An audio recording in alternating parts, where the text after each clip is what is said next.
Good evening, Hawks fans, and welcome back to another Talking Hawks match review. Well, when many of us thought the season was maybe slowly slipping away, the boys put up easily their best performance of the year to get a 22-point win over the hot and firing Doggies. Matt joins me tonight to go through our first win in 3 weeks. How did you feel coming into the week, Matt? Did you have confidence? Did you think we could get it done?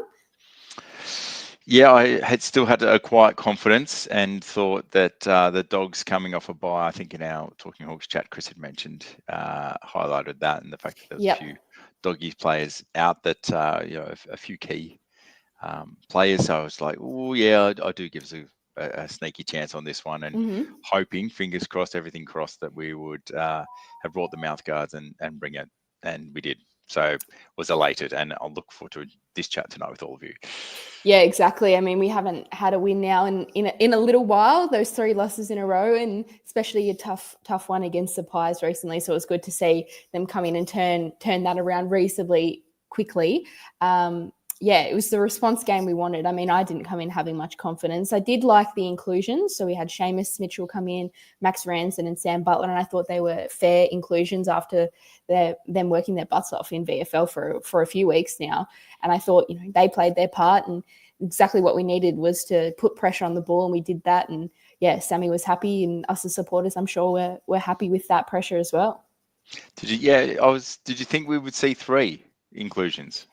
Well, what was interesting was that no one actually really got dropped, right? So everyone out was an injury or managed or things like that. So I was like, we're still not dropping anyone after a performance like that. That was a little bit interesting to me. But I did like the inclusions, and I was happy that those boys got reward. And I thought they might come out. They're fighting for their spots. They know they're not automatic selections every week from now on, but they had to come in, fight for their spot, and I thought they did nicely. Yeah, I think they did pretty well first up, and to see the midfield time that was afforded, it was nice for Butts, and I think it was the 3rd ball up, and he was in there in the guts, and I was just like, how good is this? Watch that with fascination, seeing the lineups, and you've got the big Bont in there and all of that. So yeah, it was just nice to see them accommodating, and Warps. We learnt by the end of the game, copying Cork early, just soldiering on as best he could, but still, the 2 big fellas, well, Nashi as well, between Nuke and Warps in there with Butts. It was nice just to see them, I guess, a fresh look, having a crack, doing it different against a pretty solid midfield, and like stats at the end of the game. And I know we'll get into individual plays, but I thought around the ground, and was in the media this week. I thought Meek was all over English, like throughout the game, but like at the end of the game, it's AFL fantasy points for forward. If you hold that, the value you put on that, I was just like, oh, okay, English had a better game than I thought, but albeit clearances wasn't quite going our way, we ended up getting hold of it before too long. So, but yeah, on those 3, sorry, going back to it, Butts, lovely to see him. Had a cracking first quarter, I thought, Butts. His aggression, his pressure, he kept tackling all game, but yeah, he was up for it from the first bounce. He might have petered off a little bit as the game went on, but I thought it was a really good showing for a first quarter. Seamus's speed, was noticeable at times, and even just defensive 50 kicking, I guess, when we were spreading to create options, that was noticeable to me at the ground. And then, Maxi, look, Rama, maybe not huge game by, perhaps his VFL standards, but it was good to see. I think the extra tall option, maybe that gave Cholly a few extra looks and a bit of a distraction, diversion up forward. But seeing them, happy to see Maxi in there and then working it out with him in the mix. Yeah, so a few comments coming in saying about how Ramsden helped to free up Chol, which is awesome. And I think also what Ramsden did was kind of free up Weddle at the same time. So Ramsden going in a second ruck instead of Weddle meant that, Weddle could just do what he wanted in that back line for the entire quarter instead of, I've liked what he's done in the ruck, I do. And, when he drops forward a little bit, he often kicks a goal here or there, but it meant that he could, be perfectly in that role all night, didn't have to move around, didn't have to go forward, didn't have to chase the ball around for 5 or 10 minutes. Even if it's just that, 5 minutes a quarter, it can disrupt him. What could have disrupted him a little bit. So I thought, bringing in someone like Ramsden, which is a little different to someone like Deere in the sense that he can go and do that second ruck job, meant that, I feel like that just balanced the team out a little bit nicely. But as you said, don't know how much impact specifically Ramsden did have on the game. I know he took a couple of nice marks, missed that goal, which is a bit annoying for what you would expect from a forward. But I thought he did mostly what he needed to do. We'll get onto the VFL soon, but we had a few forwards going very nicely in the VFL. So I wonder if they do like that extra tall, maybe Ramsden gets another week or two, but they could swap him out for another one in the next couple of weeks. I like that observation. I didn't actually put my finger on that with Weddle. So kudos to you. I actually just checking now. So Meek 92 ruck contests and Rama 10. So that's brought who have we got? Marbio Chol 3. So no Weddle at all. Great spot. Yeah, good shout. I thought that's interesting. As a few comments have come through, I did like just how we set up a lot better, especially in that back line. Oh, Hardwick back. Thank gosh. Who knew that would work? One of our best lockdown small defenders moving back, playing on Riley West, who has had a pretty good year and kept him goalless. So I'm not sure. I would love to, if you got to have a private chat with Sammy Mitchell, would he admit that he was wrong about not having him forward the last couple of weeks? I don't know. I'm sure there's other little things around there that he said benefited by Hardwick going forward, but you could just tell he's a born and bred backman. Like, I know he played forward when he was younger, but this is where he's been. He's finished, top 3 podium finishes in the PCM medal in that role.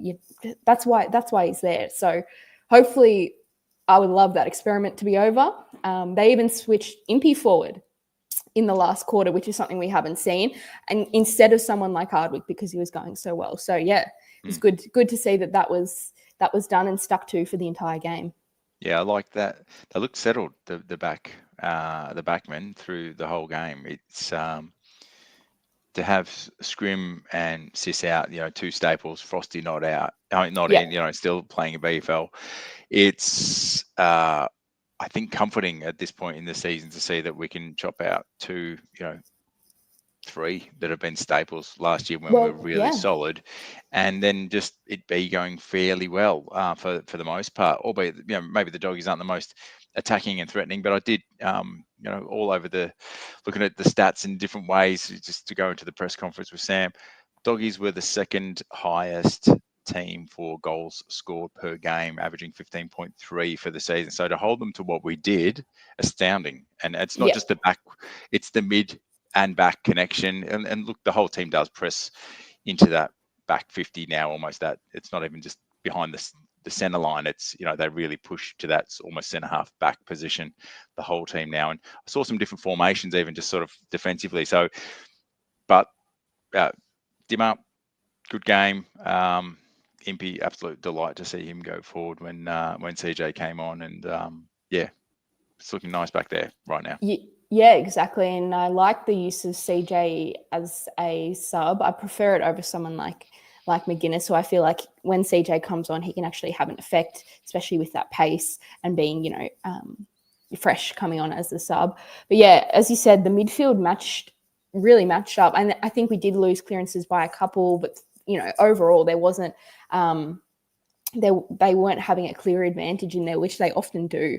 It's interesting. I was talking to Dad, and he's like, why do we have such a good record against the Doggies? Like, why can we match up with them well? Which you shouldn't think so, because their midfield is one of the best, and our midfield, as of recently especially, has been not going as good as it can. And for them to show up, it shows how much putting pressure on the ball carrier can do. And it's interesting, hopefully this is something we can carry on throughout the year. Now, I'm not going to expect 200 plus pressure rating, 80 to 90 tackles every single week, because I know how games are, but I just hopefully this is something we can keep up for the rest of the year without having to have a smashing loss before to respond.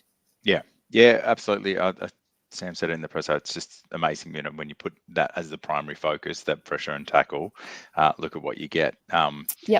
Interesting to, I guess having a luxury of a little bit of depth to have Sicily resting and that injury there. Dominic Saska, an interesting question here. If I can bring that one up, it's, do we choose at key points now to sort of rotate different ones in and out?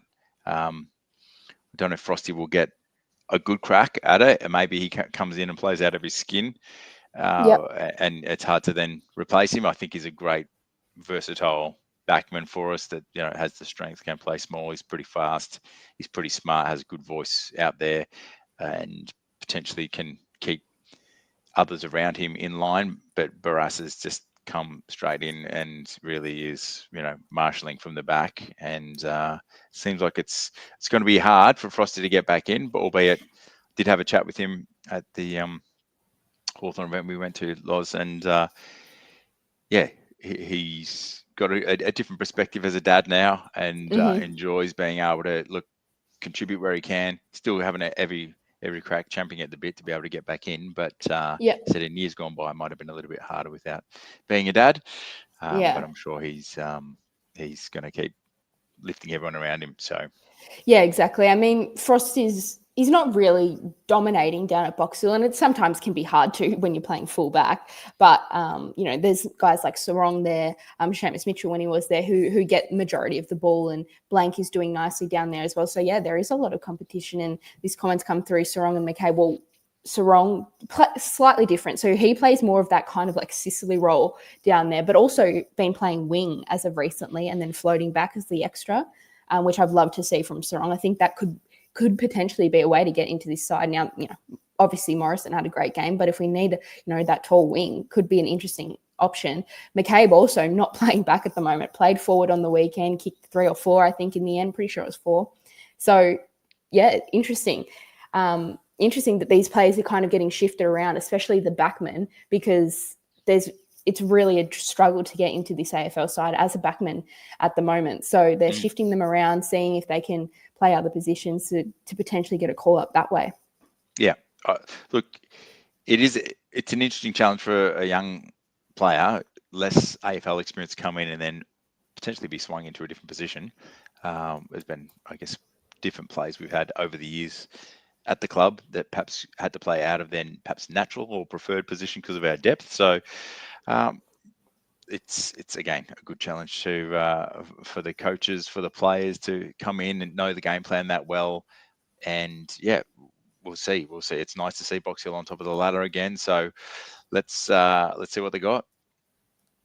Yeah, exactly. Back on top of the ladder, big win. I mean, we can have a quick chat about that since we are, before we get into some more specifics about the game on Thursday. But yeah, they had a massive win over Frankston. It was by 63 points in the end. McCabe kicking 4, Deer 3, Scaife 3, Bruce 2.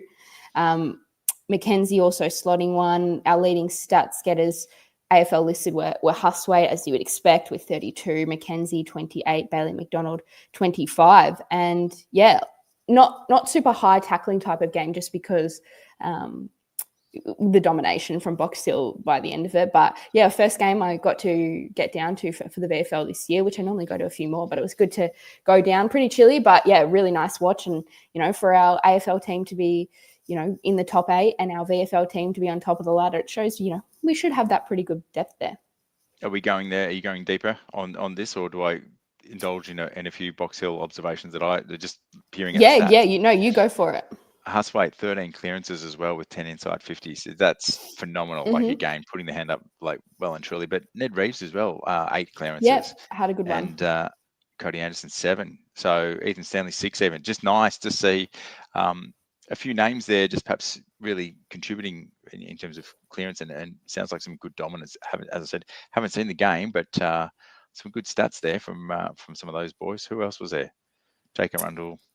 Yeah, we have a few of the Box Mackenzie, Hill 6 on 50s.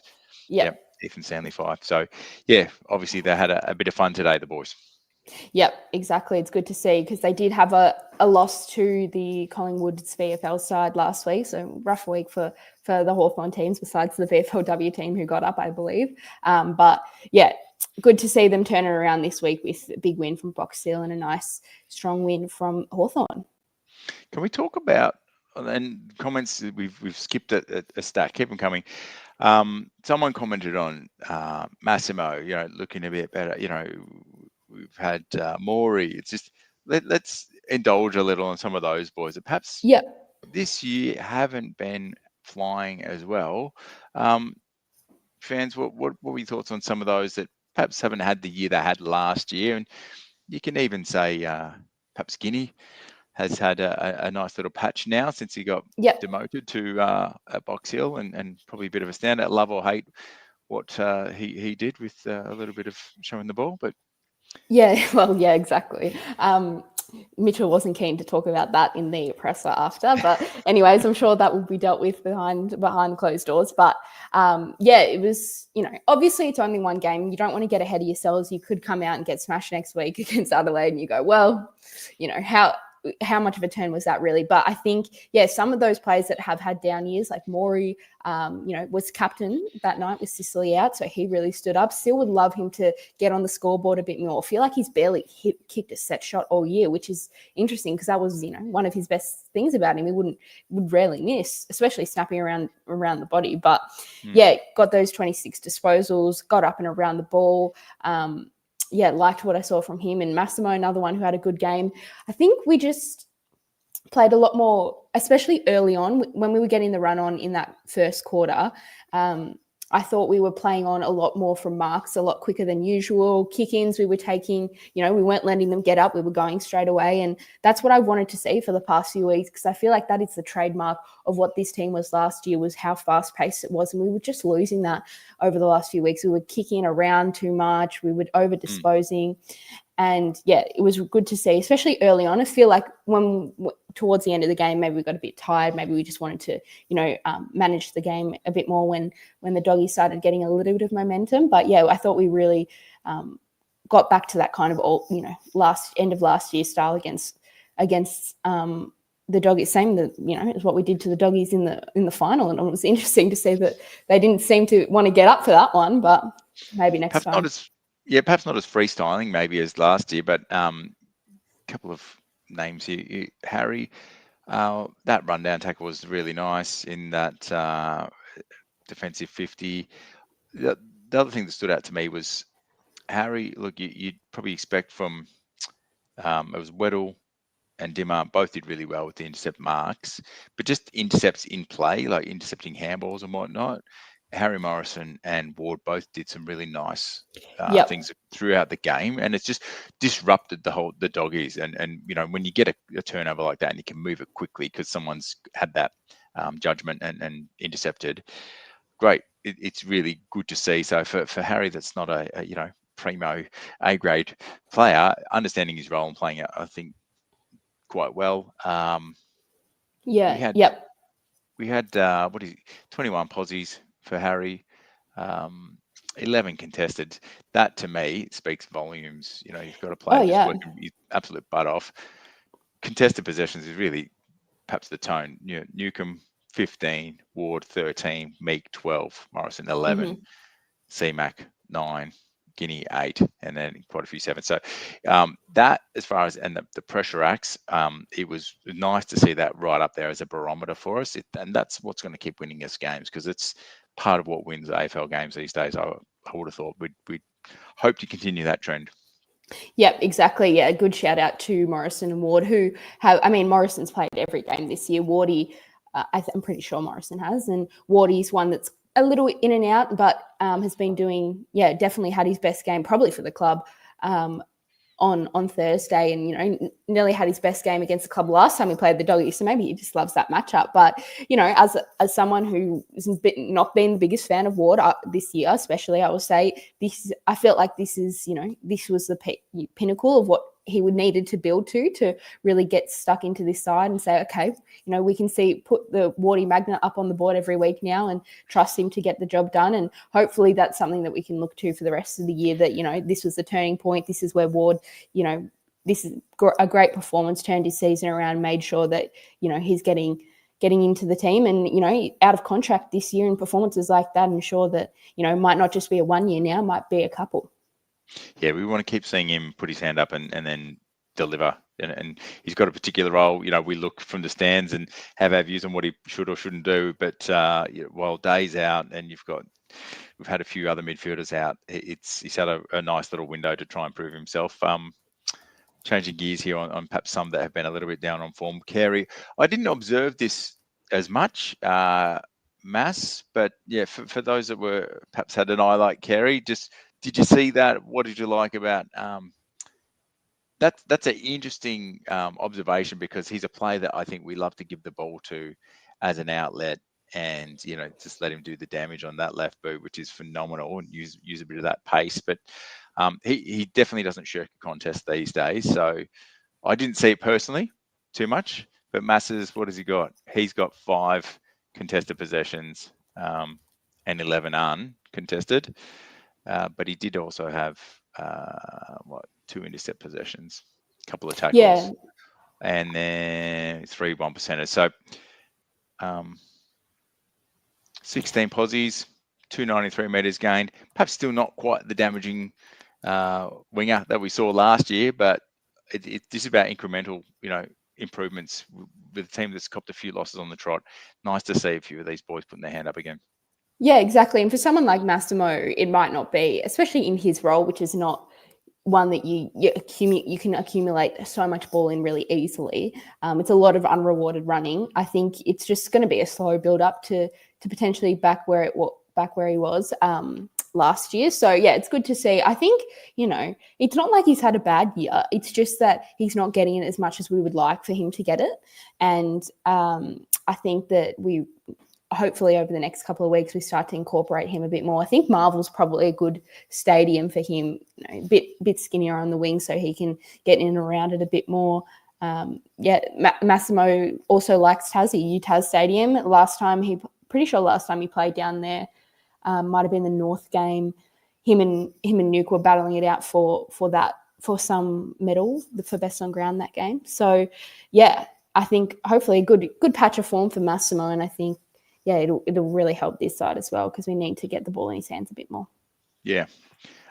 Keen to hear some other matchups, observations. I did enjoy seeing Battle just running with Norton for good patches of the game. I don't know if he was on him absolutely all night, but when Norton tried to perhaps take him up the ground, super, super comfortable, going wherever, doing whatever, Battle. So just, he's like a glove. He was just right by his side and gave him a lot of grief. And for me, I know we were interested in Norton a couple of years back. I saw a C game like that, and I'm just like, I'm happy with our forwards that we've got right now, and seeing Battle have the better of him. So, a few key matchups I think we got right. I agree. I think, we seem to really be able to match up with Norton well. I mean, not that I think he's, not the best player. I know Kane Corns and David King, if anyone's been listening to them, they've been having a big conversation the last, month or so about whether you'd want Chol or Norton. And King's been staunch on Norton. And Corns was pretty happy as a Chol man himself to see those 2 performances on Thursday night. But yeah, it's an interesting topic. But as I said, we've been matching up on Norton pretty well. And I thought Battle keeps plugging away, doing exactly what we need him to do in that role. And loving what Barras is doing. I've seen the media go after Barras a little bit, which is just shocking to me. I think as a Hawthorn supporter, I've loved his inclusion. He's doing what he's needing to do. I'm not expecting him to come in and take 15 intercept marks a week.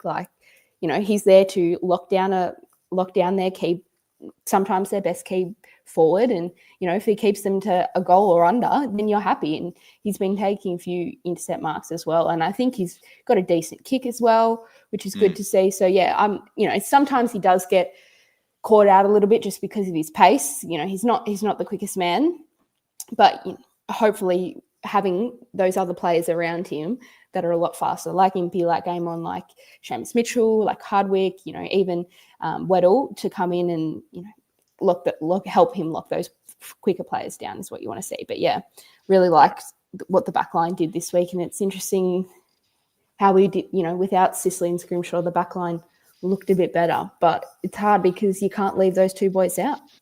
Yeah. Look, it's first quarter set the tone. I think the tackles, Nashi was 3. There's quite a few on 2, and it was obviously setting the tone is like, good. Can we keep going with this because we're setting what's going to be a good pace here, and to see that for 4 quarters was really good. Not just the defenders there. King, I don't know that King is really ever taken a liking to the Hawks, if I'm he has honest. not. He has not. But so if we're rent free in his head, happy days. Then what else we got? Croc, C-Mac. Fabio thought he had a bit of a confidence booster. I think, he was up and about. It was good to see. Yep, C-Mac top of the tackles is what Shane is saying there, I think, which is, you love that. That's what you want to see from those smalls, is getting up. Oh, yeah, Nash and C-Mac equal top leading tackles for Hawthorn with seven each. So, like him getting up the ground, laying some strong tackles. That's really good for C-Mac. I reckon that's got to be almost right up there for his career best. Without having a quick look, it's definitely someone else can probably chime in here. So, good to see. Seamus as well. 6, maybe not. Seamus Mitchell, that is, maybe not bobbing up in other areas that you might see him and using his pace as much as I hoped. But 6 tackles, that's good pressure. Mm-hmm. Yeah, this is a good point from Brooke here. Will Day at the back of the bench. Like to see him getting into that, into the coach's box. He was, Sammy said maybe he was getting a bit too much credit for what he did this week. So if you didn't hear, he pulled all the boys in. Now, a few of them have said this is pretty common for a player to come in and lead a team meeting, but it was Daisy's time this week, and came in, gave them a bit of a rap around the heads by the sound of it, which you like to see. But it's sometimes better to hear that feedback from a player than it is to hear it from the coach, who's often going on about the similar things. So I mean, I'll give a bit of credit to Daisy, and definitely future leader material. I've always said that I think Daisy could be potential future captain, but we'll have to wait and see. I know Brooke pretty well. Potential leader. Come on, Brooke. Come on. He oozes. It comes out of every pore of his body. He's just that boy's. He's born to lead this club one day, I believe.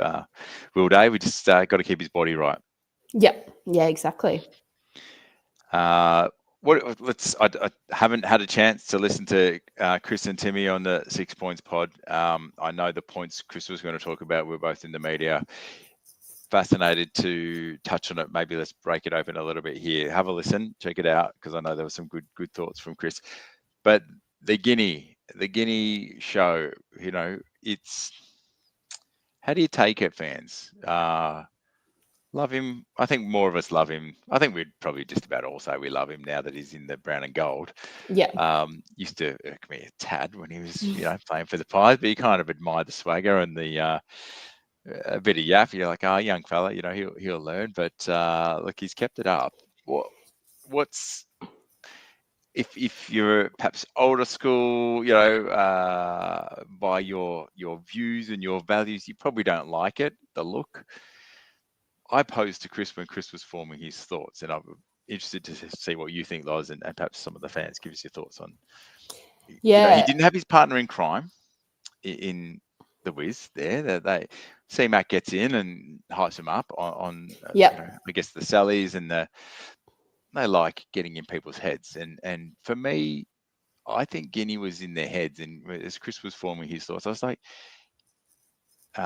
it was one of the media talked about Guinea making it all about himself, and I said, I think he's missed it. That's not what Guinea's doing there. I think he understands. Yes, he and the Wiz, they like getting under people's skin.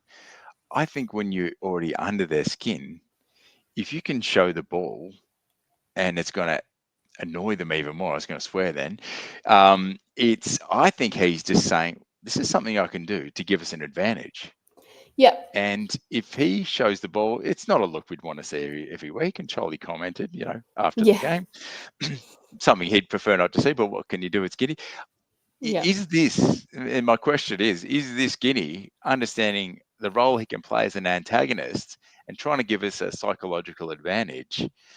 If it backfires, it looks terrible, but is he actually helping when he, in a psychological sense, if he's getting them focusing more on him than he is, than them doing their role, the opposition, that is. So I'm not saying I'm for it. I like a little bit of a, little bit of the lip and a little bit of the trash talk and all of that. Just, it's in the spirit of the game. Just shake hands at the end of the game, a little bit old school like that. But I'm like, is he actually doing a role and doing a service rather than it being all about him? I think he's on that level with his footy IQ. Don't know. Yeah, Out there. it's an interesting one. I know if you were against it, if you were for it, I mean, I was staunchly against what he did last year. See you in at the SCG or whatever he said on Grundy's post. I hated that. I really didn't like that. This is something I can take a bit more. As Charlie said, it's Ginnivan, what do you expect? And I think people have short minds. Willie Rioli did the exact same thing to us in the Port Adelaide game, literally the exact same thing. And the media barely spoke about it. I mean, they had other Willie Rioli things to talk about that week, but didn't speak about that. Hawthorn fans seemed to be a little bit upset with that. So I think we should let it happen. If he's playing well, I mean, if he's getting 5 touches a game and kicking it behind, then you go, okay, you can't be doing that stuff. But if he's on top, and they did supposedly, according to Mitch Cleary, I think it was, say that they wanted to get around each other a bit more and bring that kind of celebrations back into the team, which is, something I've spoke about in the last few weeks. We didn't look like we were having as much as fun with our footy as we were even early, like when we were going well against the Pies. We weren't, a few Guinea celebrations, but that's about it. And it looked like we were having a lot more fun this week. Obviously a bit easier when you win, but and is that where he's coming from when he does it? We're all interpreting here, and there's the consensus here is people aren't liking it, even though I've put it perhaps in that perspective. But interesting one, Jason, because I am all about the people as well. Plays are people, and the pressure on them is ridiculous. They do play sport for a profession, but there is a lot that can happen from the media that's pointed at them.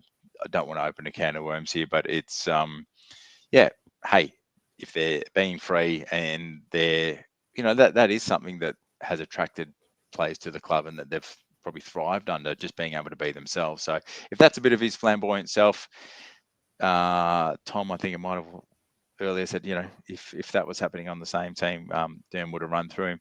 Dan was his own flamboyant self and probably ruffling the feathers of some that might have been older school back in his day when he was a young fella, doing his flamboyant stuff. So who knows? But anyway, let's keep it moving. Just an interesting point. So check out the 6 points anyway, the podcast, if you've haven't had enough of this win. It was just nice to get it back on the winners list, to be honest. Yeah, and I wonder, a new point, with the team whether Scrimshaw maybe sounded like he was kind of carrying maybe something, or not 100% match fit from the concussions. Obviously, Sicily carrying something even after Sam Mitchell saying that he wasn't, which is interesting. And Watson's sick. I mean, I did hear one person say, well, I think he was sick before the Pies game as well. So I wonder if, playing some kind of underdone players has been hindering us recently. So to get a fully fit side out there was good to see. And obviously when you've got a fully fit side, they can tackle a bit more, they can put more pressure on, they can run out the game. So, I think made the right calls this week, I think, in my opinion, kind of for the first time in a couple of weeks. Yeah. In the press, I was just asking Sam about the even just seeing CJ come on and the luxury of having healthy players, albeit Wolves came off. CJ, inject him back, Impey goes forward, and then just talked about Impey, which I asked him about Impey, and he loved the creativity. Yes, he got the goal, he got the celly for Sun Zion, happy days. It was just nice to see, I guess, they kept going. They ran out the game and they kept putting the pressure on, but they just, even on the scoreboard, just nice to see. The doggies came a little bit. We just kept putting the foot down, not on the throat, but we didn't give up, which is nice for me to see an effort over 4 quarters, even though it wasn't maybe every minute of the quarter, but majority of the game, it's probably one of the best performances, as you said, at the top lot. So exactly. Yeah, definitely. I think I said last week in the live stream it would take our best performance to win, and we saw that, which was good. And probably, if you look back on all of our games, our first, I mean, besides maybe you could count some of the games against Richmond or West Coast but our first real, important game where we played those full 4 quarters, I did get a little bit nervous in the last, a little bit nervous. I thought Rory Lobb, that move him forward. I mean, it didn't help their back line out much, but he did look a little dangerous up there. But yeah, did get a slight bit nervous, but I don't know. Ever since that Port Adelaide game last year, I don't feel comfortable until there's 2 minutes to go and we're 30 points up.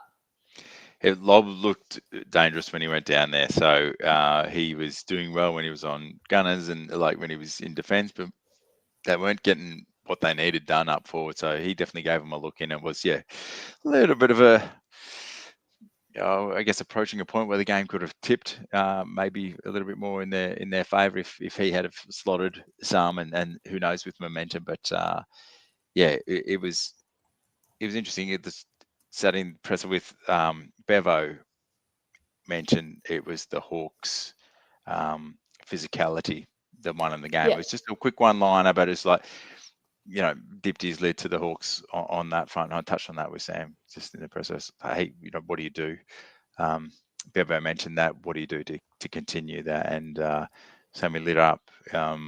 It's a great question. He says this will be the first question we ask Monday. So, that's what we want to see as fans, just that physicality, and it was just nice to see for the best part of 4 quarters. Yep, exactly.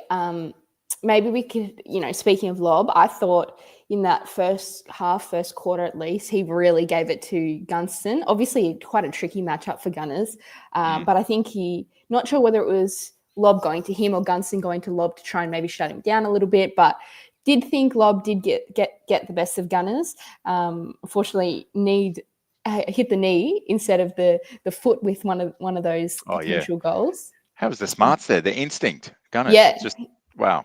Yeah, I know. I saw it, but the point of this conversation, I saw a comment saying maybe is it time to rest Gunners again, bring in someone like Deary, bring in someone like McCabe even to play forward. Could be an interesting one. I mean, I thought Gunston, he kicked a goal, so that's what he needs to do every week, but maybe not looking as good as he did before he got rested for the Gold Coast game, which is interesting. You think they have the rest and they come back looking better, but maybe he hasn't come back looking as good as he was before. Obviously, the standard was up there for him at the start of the year when he was dominating, still leading our goal kicking. So I don't have a big problem with Gunners. I think he can still stay in, at least next week because we've got the bye after. So if he needs a rest, it comes then. But yeah, could have a chat about potentially leaving him out in the next coming weeks. I thought if we're going to have a chat about maybe some of the small negatives, I thought McGuinness didn't have one of his best. I thought he did some nice things, but just was quite invisible most of the game. He's one of those ones that we've been talking about a lot recently and not many are a fan of, and similar to Ward in that sense that obviously Wardy had the good game. I feel like McGuinness wasn't around it enough, and if Watson's fine, I think I'm really hoping that's just that straight swap. McGuinness out, Watson in next week. That's what I would like to see. But yeah, didn't love the game from Finn. I thought he did a few nice little contested handballs that worked out for us. But yeah, just not sure what his role is in this team at the moment if he's not putting that tag on anyone. Yeah, I think Finn's role can change, and that's the probably frustrating thing for him, that he, depending on the opposition and the role, he can be asked to do different things. So I can give him a little bit more lenience in that regard. So I like this one.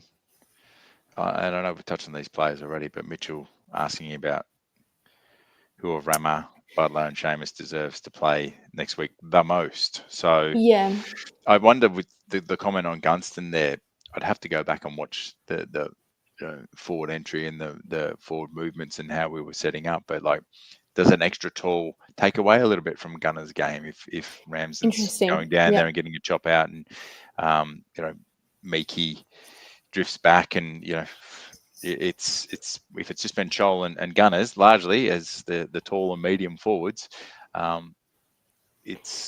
would, of those three personally, after watching that game, maybe it's the hard luck story and him coming good. I'd love to see Butler Yeah. continuing to be given an opportunity and just a little bit more zip. Yep. Tackling machine when he got the opportunity in that midfield. I'd love to see him in the midfield, because our midfield can use a little bit more speed.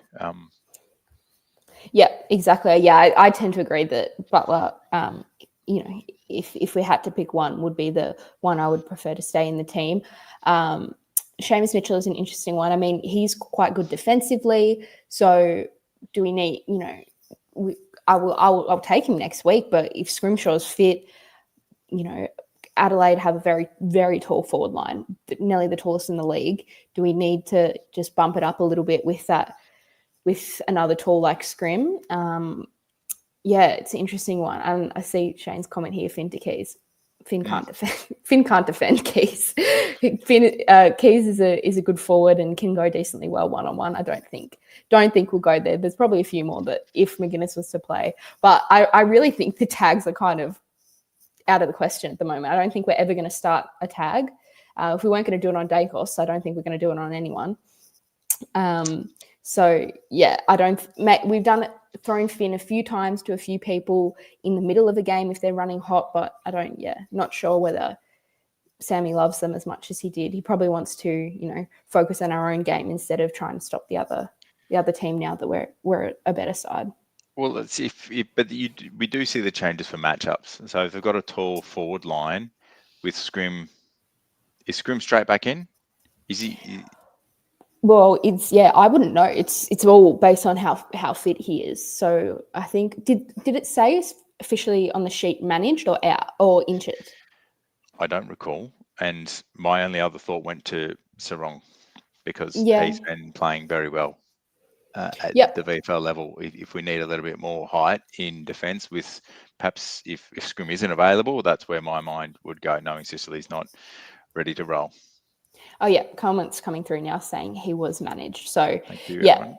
Yeah. So it's interesting. I think it'll be up to the docs down there, the team, to whether they think Scrim should come back in. I don't think we're going to see him playing VFL.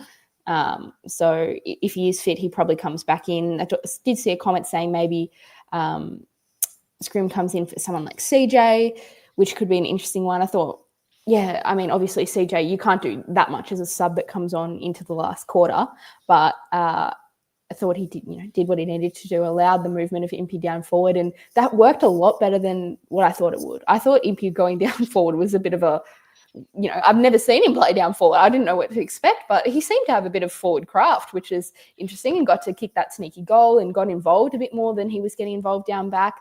So, I think he had 8 touches or something like that in the last, including one of those being that goal. So, interesting. I wonder, we saw Barras even move forward. They're really just throwing anyone down there, except Battle, which is interesting because he came into the club being like, he's probably the first person we could swing around, but it hasn't happened yet. No, and makes me just form the question. So with Lewis still out, if Gunners needs a break, do we? And yes, you've just had Rama in, is to give a little bit more height to alongside Chol. Are we looking at a McCabe? What does McCabe need to do, or who's the next tall up if we are looking at someone to be alongside Chol? Yeah, it's a tricky question going to the Box Hill game. There's a few putting their hands up, and I think, it's interesting. I didn't mind Scrimshaw at times. You throw him forward, great set of hands, good kick, can do it. Like we've seen Sis at times, but let's see. It feels like Sicily's going to be playing more back at this point. We still haven't seen Battle really up forward when we know he did do some time up there with the Saints. So, of course, thank you, Redback. Dear or Rama. Absolutely, dear. He's probably first up, isn't he? With what he gave us last year, but I think he's just taking. How much did you sort of make form a view of how much game time he might have had at the VFL, dear? Oh, I think he playing just the normal amount, not getting managed. Just, okay. He was kind of swapping on and off with someone like McCabe or Scaife, and I think he also worked into the game. Had probably another 1 or 2 shots that weren't went on the record because they didn't make the distance or, went out on the full or something like that. So his kicking's been a little bit iffy since he's come back. He's kicking out goal, I mean, specifically, but he chased down tackles, which you love to see, which we're not, which we saw a little bit from Deary last year, which is not something you normally see from a tall forward. So well, not a little bit. I reckon we saw it a lot. It was a consistent part of his game. It was very exciting. Yeah, I think he's also one that I think probably, like when he came into the AFL side last year, it's not like he was, kicking 6 goals every week in the VFL. He came in, obviously weren't expecting heaps, but he benefited from the structure of the AFL side. So he played better in the AFL than he did at the VFL by the end of the year. So I think he's someone that could come in and play even better at AFL than he does at VFL, which is different to someone like a midfielder who could struggle jumping the level. I think Deary could figure that out. Sorry, so you're saying that about DA? Sorry, I was reading these comments because they're starting to hammer through. So you're saying that about DA fit him better in the AFL? Yeah, I think he could. As I said last year, I think. So this is interesting. This comment then, linking that up with, well, maybe Sean, sometimes it's the delivery, isn't it? Like coming in at VFL compared to the AFL level, and just he seemed to grasp his role fairly quickly at AFL level last year, and just kept it up. Kept improving and just getting the little bit of mentoring from Gunners, and just backing himself in. So interesting. Gunston was down at the VFL on the weekend watching along from the sidelines, which was good, as well as a few other boys that played on Thursday night. And Gunston came out to to the huddle at a quarter time and having a chat to Deary as well. So it's good to see that mentor relationship continuing, because I think that's really mutually beneficial to the both of them. But yeah, I think this was kind of the game that Deary needed. So not that I think he would be directly recalled, but as the comment said, he wasn't in the greatest VFL form the last few weeks, only kicking a goal here and there, but now finally put a few more together, taking some tackles, taking some nice marks as well. So yeah, as I said, could be seeing him soon. But Mitch Lewis is not too far away now. Supposedly, what was it this week? 3 or 4 weeks on the injury list, something like that. 4 weeks maybe. Yeah, I missed that one. Yeah, look, yes. So he'll be great to see when he's up and about again. Yeah, so obviously Lewis will come back through the VFL, so at least a half, 1 or 2 halves in the VFL, then a full game here or there.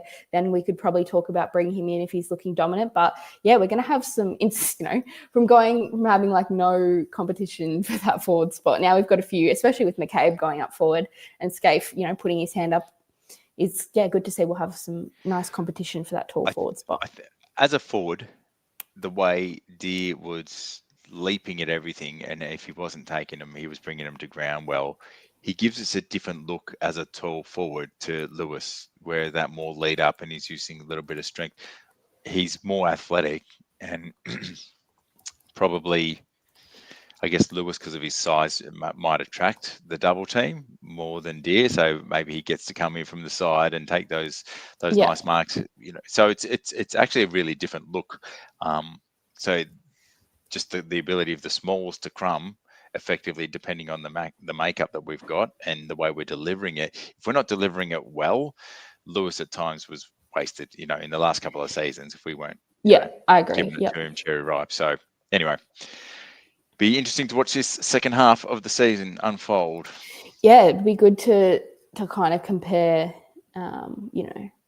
especially once we get to the bye next week, no matter what happens next week, to look back on this first half of the season and, at the end of the year to see what we came from or what we've done differently or whether we've gone better or worse. And especially last year when you go to the mid-season, you go, could we get there? Could we do it? We have to win a lot of games from here to make finals, and we did in the end. So, yeah, I think it's always good to have a reset, and hopefully, as you said, teams often come out of the bye a little bit slow. We do have the North matchup the week after, so hopefully, we will be favourites going into that. So, but yeah, last time we came off the bye, we had the Port game, which they started absolutely red hot, and we looked like we were still half asleep. So hopefully we can enter this bye a little bit better than we did at the start of the year. Yeah. Left field one here from Jay. Nashi kicked that nice long goal about 50 out recently. Yep. Generally, he likes his from his Gaelic days around the body, the snaps. Yes, absolutely pressure and would help with turnover. He's moving bodies around. He's making space. He's learnt that part of the game. Is he going to be effective and accurate? Perhaps if he's kicking out goals, maybe Well, not as much as others. But he was nearly delisted on the fact that he was a forward in this AFL team. So Clarko persisted with him for a forward as long as possible. Nelly got delisted. Sam Mitchell comes in, moves into the midfield, and it changes his career. So I don't think he's going to go forward anytime soon. But we have been we do, especially when we had the big conglomerate of mids, so Nash, Worpel, Newcomb and Day all playing together, one would sometimes rest forward.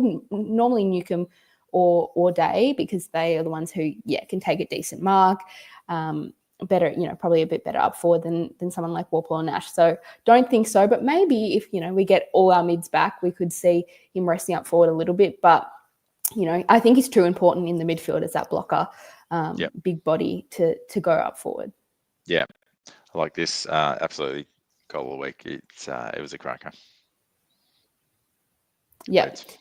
Yeah, exactly. Weddle, very nice goal. I liked Newcomb's goal, which had a very eerily similar celebration to the one he kicked in the final last year against the Doggies. So, I think an important one, wasn't it? And the time of the game, momentum. Look, it's the same as Guinea. I wonder if that was a part of just him knowing the moment, showing the ball, all of that. That was almost like putting the nail in the coffin. That one. It was anyway. A couple of nice ones from the boys. Brooks got a good point here, which I would just bought tickets for the rest of the season last week as a home and away member, or as just a home member, so only getting tickets to home games. There's only 3 games for the rest of the season in Melbourne that are a home game after the bye, which is not the best for members, but I mean it's hard for them to do anything about it. Obviously, as the club, we did get a few early on, which I guess is probably where it got front loaded, those home games. But bit frustrating. But if we can't really control the fixture, though, can we? No, exactly. And if we're the team we think we are, you play whoever, wherever, at any time, and get the job done. So yeah. Well, hopefully we get the boys bouncing back after this one. Hopefully Warp's Corky's all right, and he's ready to go again. Said he couldn't warm it up after halftime. So hopefully do have a 1 day longer break in terms of, it's not just the 7-day break, because we play on the Friday instead of the Thursday next week. So hopefully he can get that right. Mitchell seemed pretty confident that he would hopefully get up. But, Huswaite and McKenzie both put their hands up in the VFL. So if they need to rest him for a week, we could see one of them coming in. I was surprised to see McKenzie not back in, to be honest. Me too. But, honestly, McKenzie's one. So he's had 2 games at the VFL now. Last week, he just didn't look 100%. Started this game off not looking 100% either, but really built into it by the end, which was good. You want to see that. But I just wonder if that hand is still giving him a bit of grief, like missing a couple of tackles that you think, you should really be nailing those. So maybe just not 100% up to it at the moment. But interesting. If you had said, in the start of this year, you've got the Ward is the mainstay mid in this team, and Mackenzie's playing VFL, I'd probably be a little bit shocked. Yeah, absolutely. Well, look, the Crows snuck a win, and I thought, good, that might just not make them apply themselves less. But if they got a loss this week, they probably would have come out a little bit harder. So I was kind of glad to see this. Kerry's put up another little interesting stat. I don't know if this is true at all, but fascinating if it is the first Friday night game. Yes. I'm assuming you're referring to perhaps a televised Friday night game as well. Yeah, first, I'm going down to Tassie this week, which do once or twice a year. So, hopefully pray for no rain. And I know it's going to be cold, but not icy cold, I'm hoping. But Friday night in Tassie in June. Yep, it's an interesting fixture for sure. But, it's 2 teams that are in that top 6 at the moment. So, and as you said, I hate playing teams that come off a big loss or or a very close loss, because then you go, oh, they're going to be really hungry next week. So hopefully the Crows are a little bit, as you said, a little bit more complacent maybe than they thought. But, they're a very good team. I'm pretty sure they're above us on the ladder. So, yeah, they're going very well. Going very well at the moment. Nice to get them down at Tassie first. I know we play them at Adelaide later this year. Absolutely, and we can't afford, like, if it was a loss this week, our ladder position, he really would have hurt in terms of finals. So we actually can't really afford to take the foot off the gas. We have to really. Oh, no. You never know. Post bye, teams just historically don't do well. So you hope we can get a couple on the trot here, and the boys have a bye and get the job done. But look, I'm glad if you're down in Tassie or you're going to go down, make a lot of noise.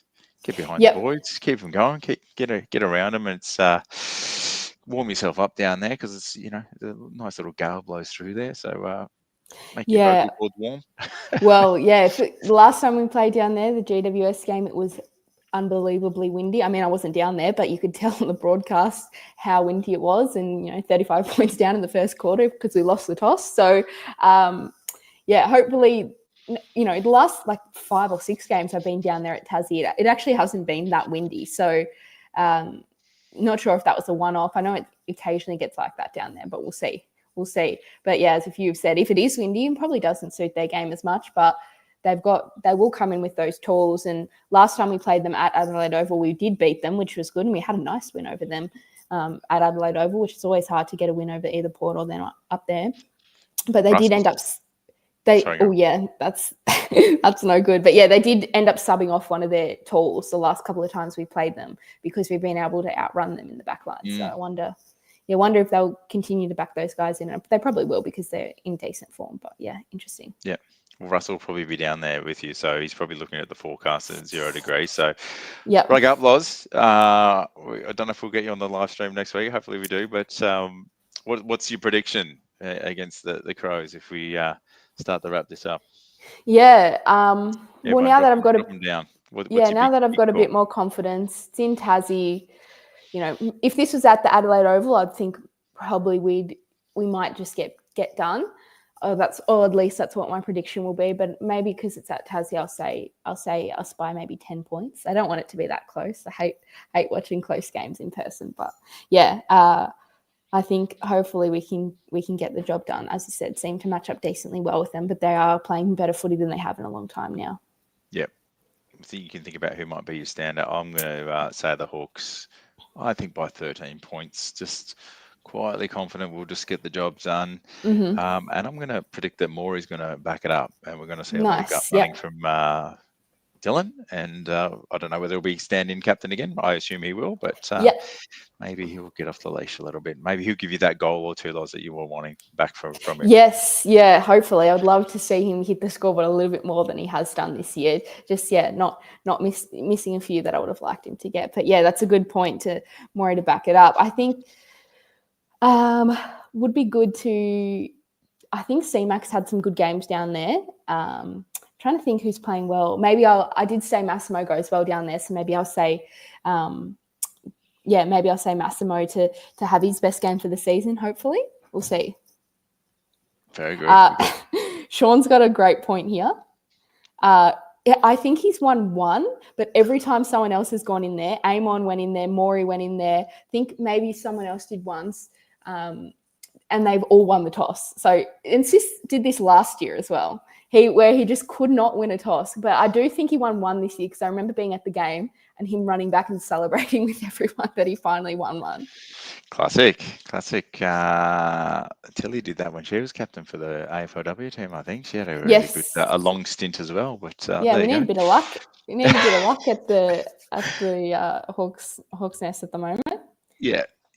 Awesome. Well, Loz, thank you for jumping on. It's been good. Hopefully everyone's enjoying the win. You can enjoy, if you are in a place that has a long weekend, you can just savor the moment, maybe watch a replay or some highlights and just I've yet to watch it. Yeah, I think I normally watch a lot of replays, especially last year when we were getting on the run, but I haven't watched as many this year just because I guess taking a few of the wins for granted, but not taking this one for granted at all. So I'll hopefully get the replay out for this one.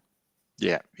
Brilliant. Well, if you're not following Talking Hawks, we probably are if you're on this live stream, but if you're watching this later, please jump on subscribe on YouTube. You'll see us when we are going to do a live stream, and the different socials, whatever you like to follow. If you enjoy the podcasts, check it out on your favorite platform. Talking Hawks, we do the 6 points, main points that we get out of each game. Always some good conversations there, and the articles on Talking Hawks. So yeah, we enjoy supporting the Hawks, having these chats with you, and getting behind John Newcomb, the player that we sponsor. So thank you, one and all. Loz, any parting thoughts?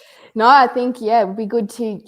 I love getting the win before the bye. You don't want to stew on a loss for 2 weeks. So, yeah, would really like to get in, get the job done. It's in Tassie. I'm down there, spend a bit of money to get down there. So, yeah, would love to get the win. Last couple I've been down there, we have one. So, hopefully, good luck charm. But, yeah, then we got the bye, and then we have another game in Tassie as well against North. So, yeah, hopefully we can get on. Would love to get on a little run here. I did hear, talking about David King again, I did hear he said that every team that's won the grand final now, not that I'm saying I think we're a shoo-in to win the grand final, but every team that has gone on those consistent, 8, 9, 7 long game winning streaks. So we started decently well, but we haven't got onto that yet. And it would be nice to just kind of piece a few games together, get the team rolling again, because, the consistency in the team as well, I think, is starting to get, well, obviously we had the 3 changes in last week, but I think, with a forward line and the back line, starting to get a little bit more used to each other, I think, which is good. And it worked last year to get that momentum. So hopefully, we get some momentum going again this time. Absolutely. If we were having a nice streak and we weren't playing our best footy, then changing up a few personnel and getting on the winners list again, you'd like to think that streak will commence very soon. Yes, yeah. So as I said, we'll wrap it up here. But thanks for jumping on tonight. All the comments, we've got so many come in. We'll make sure, try and get to as many as we can. But yeah, really awesome to see everyone here tonight, chatting about a win, which is great to see. And yeah, make sure like, subscribe, as Matt said before, to make sure we are. Yeah, you're able to see these every week. Normally did a little bit later this week, but that's all right. Still fresh in the mind. Hopefully a few of us got onto the replay a bit quicker than I did, and we watched it before tonight. But yeah, awesome. I think, we'll end it there and hopefully get the win over Adelaide. So we'll see you next week, and go the Hawks.